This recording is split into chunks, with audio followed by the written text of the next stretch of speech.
आप देख रहे हैं न्यूज़ आर्क 9। आज बात किसानों की। देश में आज किसान आंदोलन चरम पर पहुंच गया है।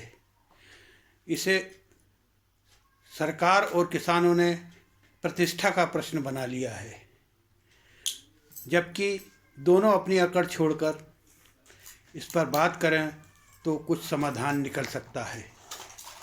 कोई भी सरकार जब अपने फैसलों को प्रतिष्ठा का प्रश्न बना लेती है तो उस सरकार को तानाशाही कहा जाने लगता है। भारत के अब तक के इतिहास में तो इसके अनेक सबूत विद्यमान हैं। भारत की आज़ादी के बाद नेहरू इंदिरा सरकारों ने भी अनेक फैसलों को इसी श्रेणी में डाला था। खासकर इंदिरा जी तो अपने फैसलों के कारण तानाशाह कही जाने लगी थी। अब भारत की मोदी सरकार को भी कुछ फैसलों को लेकर तानाशाह की श्रेणी में डाला जाने लगा है। फिर वह चाहे जम्मू कश्मीर में अनुच्छेद 370 हटाए जाने का फैसला हो या मौजूदा विवादित कानून हो। जब फैसलों से पीड़ितों की सुनवाई या फरियाद को सरकार नज़रअंदाज कर अपने फैसलों को प्रतिष्ठा का प्रश्न बना ले तो फिर एक प्रजातांत्रिक देश की ऐसी सरकार को क्या कहा जाए। फिर जब देश के सबसे बड़े कानून संविधान को ही लचीला माना जाए और उसमें सरकारों द्वारा अपनी सुविधा या स्वार्थ के अनुरूप 125 से ज़्यादा संशोधन कर दिए जाएं, तो फिर यह सब करने वाली सरकारों के फैसले अपरिवर्तनीय कैसे हो सकते हैं। किंतु आज हमारे लोकतांत्रिक देश में वही सब हो रहा है। और फिर सबसे बड़ी दुर्भाग्य की बात यह है कि हमारे देश में राजनीति ने इतना विराट रूप धारण कर लिया है कि वह ईश्वर की तरह हर जगह समाहित हो गई है। फिर चाहे सरकार के महत्वपूर्ण फैसले हों या धर्म, संप्रदाय, जाति, समाज, आज हर जगह राजनीति ही नज़र आती है। और जब राजनीति परोपकारी नहीं बल्कि स्वार्थी हो और इसका पीड़ित हर वह भारतीय हो जिसकी सरकार, समाज या परिवेश से कोई अपेक्षा हो। यदि हम अतीत के कड़वे अनुभवों को भुलाकर वर्तमान की बात करें तो देश पर काबिज भारतीय जनता पार्टी को मोदी प्रवर्तित सरकार ने भी अब तक के अपने 6.5 वर्षीय शासनकाल के फैसलों तो कई लिए, जैसे नोटबंदी, तलाकबंदी, नागरिक कानून, जम्मू कश्मीर से अनुच्छेद 370 का खात्मा तथा किसान संबंधी कानून। मोदी सरकार के ये सभी फैसले विवादित रहे। अचानक की गई नोटबंदी ने पूरे अर्थतंत्र को हिलाकर रख दिया। वहीं विदेशी हिंदुओं को भारत में नागरिकता देने संबंधी फैसले का भी काफ़ी वाद विवाद का कारण बना।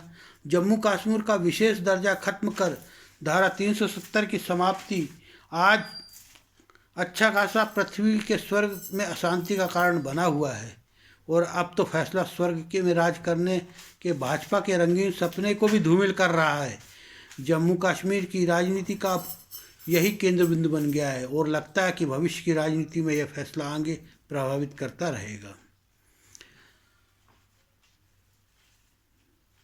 आज जो सबसे चर्चित व विवादित मसला है वह देश के अन्नदाताओं के लिए बनाए गए 3 कानूनों का है। इन कानूनों को देश की राजधानी व उसके आसपास धमाल मचा हुआ है। पूरे देश के सभी राज्यों के किसान वहां इकट्ठा हो दिल्ली के सभी प्रवेश द्वार बंद कर रहे हैं।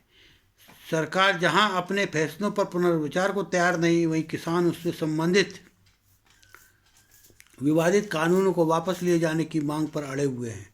और सरकार व किसान संगठन दोनों इस मसले पर अपनी प्रतिष्ठा का प्रश्न बना लिया है। यदि किसान संगठनों ने स्पष्ट तौर पर किसी भी राजनीतिक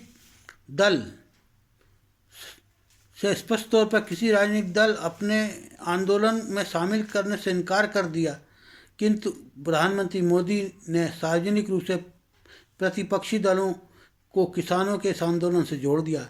देश के सभी प्रतिपक्षी दलों के नेता भी किसानों के इस आंदोलन में पक्ष के बयानबाजी जारी रखे हुए हैं। अर्थात आंदोलनकारी चाहे अपने आप को किसी राजनीति से चाहे ना जोड़ें, किंतु सरकारी राजनीति स्वयं इससे जुड़ने की राह देख रही है और इस आंदोलन की हवा निकालने के लिए राजनीति की सुई लगातार चुभो रही है।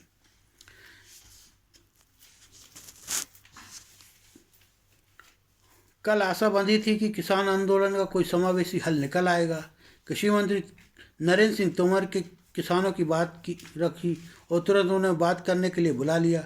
यह भी अच्छा हुआ कि किसान सरकार ने सारे किसानों को बुराड़ी मैदान में इकट्ठे होने के आग्रह को छोड़ दिया, लेकिन किसानों ने दिल्ली के पहुंचने के लोकप्रिय परंपरागत रास्ते को पर धरना दे दिया। दिल्ली की जनता को फल और सब्जियां मिलना मुहाल हो रहा है और सैकड़ों ट्रक सीमा के नाकों पर खड़े हैं। इससे किसानों को भी नुकसान हो रहा है, व्यापारी भी परेशान है।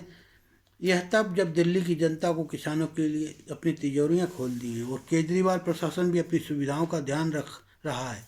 यदि दोनों धरने प्रदर्शन खिंच गए तो किसानों के प्रति आम जनता में आक्रोश पैदा हो सकता है, खासकर पंजाब और हरियाणा के किसानों के लिए, जो अन्य भारतीय किसानों के मुकाबले काफ़ी ठीक ठाक हैं। कृषि मंत्री तोमर का यह प्रस्ताव व्यावहारिक है कि 5 किसान नेताओं की कमेटी बनाई जाए जो सरकार के साथ बैठकर समस्या का हल निकाले, और लेकिन वार्ता में शामिल 3 दर्जन नेता इस बात को सहमत नहीं हैं। जाहिर है कि इस आंदोलन का कोई सर्वमान्य नेता नहीं है। पता नहीं अब आगे कैसे चलेगी। सरकार तो 100 नेताओं के साथ एक साथ बात कर सकती है, लेकिन वहाँ अपनी अपनी डपली और अपने अपने राग से परेशान हो जाएंगे। जहाँ तक तीनों कृषि कानूनों को वापस लेने की बात है, यह शुद्ध अतिवाद है, दादागिरी है। सिर्फ 6% किसानों का प्रतिनिधित्व करने वाले इन 9 नेताओं के आगे सरकार आत्मसमर्पण क्यों करे? यदि वे अहिंसक प्रदर्शन करते हैं तो जरूर करें, लेकिन यदि वे हिंसा पर उतारू हो गए तो सरकार को मजबूरन सख्त कार्रवाई करनी होगी। इसका अर्थ यह नहीं कि सरकार अपनी अकड़ पर अड़ी रहे। उसने ये कानून बनाने से पहले ना तो किसान संगठनों से बात की और ना ही संसदीय समिति में इस पर बहस कराई। इसलिए जो भी सुझाव आते हैं उस पर अच्छी तरह से सोच विचार करें। न्यूनतम समर्थन मूल्य को कानूनी रूप देने से मूल समस्या हल हो सकती है, लेकिन उससे कम या ज़्यादा दर पर माल बेचने की छूट जरूर होनी चाहिए। उस पर सजा या जुर्माने का प्रावधान उचित होगा। मंडियों की संख्या बढ़ाना और उनकी व्यवस्था अधिक किसान हितकारी बनाने ही उतना भी जरूरी है।